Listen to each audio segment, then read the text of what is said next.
Constitution, y a-t-il des changements majeurs dont vous ne partagez pas les propositions avec les experts qui l'ont écrite? Ce projet de Constitution, en vérité, n'en est pas un pour la Côte d'Ivoire. Il s'agit d'un testament politique que le chef de l'État actuel veut imposer à la Côte d'Ivoire. Il s'agit en définitive de pérenniser à la tête de l'État la coalition politique au pouvoir, c'est-à-dire le RHDP. Donc c'est une constitution taillée sur mesure pour cette coalition politique et son chef. Et c'est pourquoi nous sommes opposés, parce qu'elle n'apporte rien, cette constitution, en termes d'innovation, en termes de modernisation de la vie politique nationale, en termes de promotion de la démocratie, en termes de renforcement de l'unité nationale. Au contraire, c'est une constitution qui va approfondir la division. C'est une constitution ethnocratique parce que le système de président et de vice-président qui a été choisi, en fait, vise à faire en sorte à entériner le fait qu'à l'heure actuelle, la coalition au pouvoir est composée du chef d'un parti originaire du Nord et du chef du PDCI originaire du centre, et c'est ce schéma qui a permis à cette coalition d'arriver au pouvoir que l'on veut imposer à la Côte d'Ivoire à travers sa constitutionnalisation, à travers le système de président et de vice-présidence. Donc c'est un système dangereux dans la mesure où il va cristalliser le jeu politique autour des ethnies, au lieu de le cristalliser autour des individus, donc autour de la démocratie. C'est le danger, c'est le grand danger de cette constitution.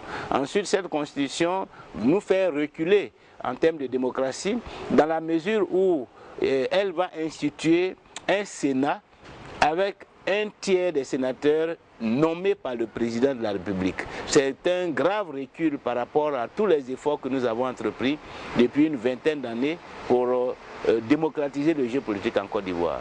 Et ensuite, la levée du plafond de l'âge d'éligibilité signifie que ces deux associés du RHDP, à savoir le chef d'État actuel et le président du PDCI-RDA, envisagent de se représenter en 2020 pour continuer d'exercer leur hégémonie à la tête de l'État après avoir verrouillé le dispositif institutionnel. Donc c'est pour toutes ces raisons que nous sommes opposés à cette constitution, parce qu'elle n'apporte rien, et c'est parce que cette constitution est en fait une constitution taillée sur mesure que le chef d'État a tout mis en œuvre pour qu'elle ne fasse pas l'objet d'un large débat public, qu'elle ne fasse pas l'objet d'une participation massive de toutes les composantes de la nation, mais qu'elle soit conduite pratiquement de façon secrète par un comité d'experts à qui le chef d'État a dicté sa volonté, et du comité d'experts, le document se retrouve devant l'Assemblée nationale pour passer demain, en l'espace de 30 jours, au référendum. Tout cela signifie que c'est une constitution qui n'a pas été écrite pour les Ivoiriens, mais qui a été bâtie pour pérenniser le clan au pouvoir à la tête de l'État. Donc, Monsieur le Président, aussi bien dans la forme que dans le fond, vous rejetez cette constitution, cette nouvelle constitution? Oui, dans la forme comme dans le fond, nous rejetons cette constitution. Dans la forme, parce que la démarche est illégale, elle est illégitime, elle exclut les Ivoiriens du processus. Dans le fond, parce que le projet est dangereux pour la cohésion nationale, pour l'unité nationale, pour la démocratie et pour la paix en Côte d'Ivoire. Est-ce nécessaire pour la Côte d'Ivoire d'avoir une constitution, une nouvelle constitution maintenant, après 10 ans de crise? Est-ce normal? Est-ce important d'avoir? Il est important effectivement qu'aujourd'hui la Côte d'Ivoire se penche sur ses institutions et sur sa constitution. Mais ce n'est pas pour reculer, ce n'est pas pour régresser. Nous devons engager une procédure inclusive qui permette à la Côte d'Ivoire véritablement de tirer les leçons des graves crises que le pays a connues ces 20 dernières années et d'ouvrir de grands horizons par rapport à l'ambition que le pays a en matière de démocratie, en matière de bonne gouvernance et en matière de développement économique et social. Malheureusement, nous sommes en train de rater cette occasion parce que le chef d'État a pris en otage la procédure de révision de cette constitution, ce qui ne permet pas au pays véritablement de faire le diagnostic de la vie politique nationale de ces 20 dernières années afin d'en tirer les leçons qui peuvent fonder une constitution consensuelle. Que pensez-vous, Monsieur le Président, des changements qui se feront dans cette nouvelle constitution, est-ce qu'elles sont adaptées à la situation actuelle de la Côte d'Ivoire nouvelle? Comme je vous le disais, ce sont des changements qui nous font reculer, qui n'apportent pas de solution aux problèmes que le pays a connus, mais qui permettent à un clan je dirais, de prendre en otage l'État. Aujourd'hui, par exemple, une des questions essentielles qui n'apparaît pas dans ce projet, c'est la question de l'indépendance de la justice.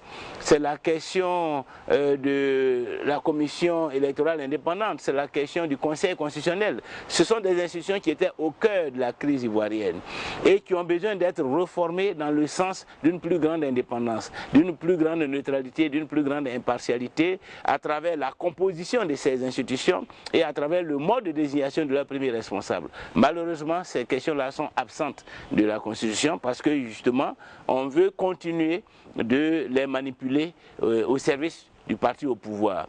Ensuite, une des questions importantes aussi, c'est la question de l'équilibre des pouvoirs de l'Assemblée nationale qui doit avoir un plus grand rôle dans le contrôle de l'action gouvernementale. Au lieu donc de promouvoir la séparation des pouvoirs, de promouvoir l'équilibre des pouvoirs, cette constitution, au contraire, étend les prérogatives de l'exécutif en faisant en sorte que cet exécutif qui est déjà envahissant puisse encore contrôler une partie du Parlement à travers la nomination d'un tiers des sénateurs, sans apporter davantage de compétences à l'Assemblée nationale existante. Donc, véritablement, c'est une constitution rétrograde qui nous est proposée. C'est une constitution dangereuse, comme je l'ai indiqué, pour l'unité nationale et nous devons tout faire pour que cette constitution-là ne puisse pas prospérer.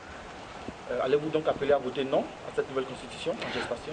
Pour le moment, nous sommes au contraire dans la logique d'amener le chef de l'État à renoncer à cette constitution et engager un processus inclusif, un processus participatif pour que la Côte d'Ivoire se dote d'une constitution qui soit l'émanation de la volonté générale.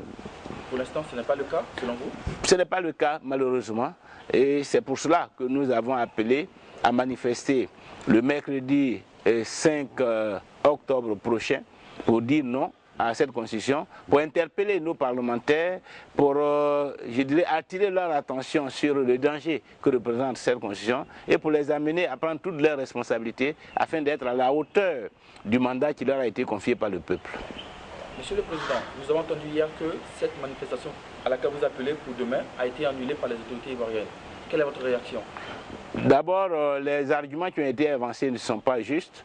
Les autorités administratives ont invoqué le fait que nous ne les avons pas saisis. Or, cela a été fait. Cela a été doublement fait, puisque en dehors du ministère de l'Intérieur, nous avons saisi aussi hier le préfet de région. Notre courrier a été réceptionné. Il était prévu une rencontre avec le préfet de police ce matin même. Donc, nous pouvons dire que nous avons effectuer toutes les formalités administratives requises. Je voudrais rappeler au demeurant que la procédure en Côte d'Ivoire, la loi en Côte d'Ivoire ne soumet pas les manifestations à autorisation préalable, mais simplement à déclaration, à l'information, et nous avons donc rempli toutes les formalités requises pour pouvoir manifester pacifiquement, et je répète pacifiquement, pour exprimer notre opinion.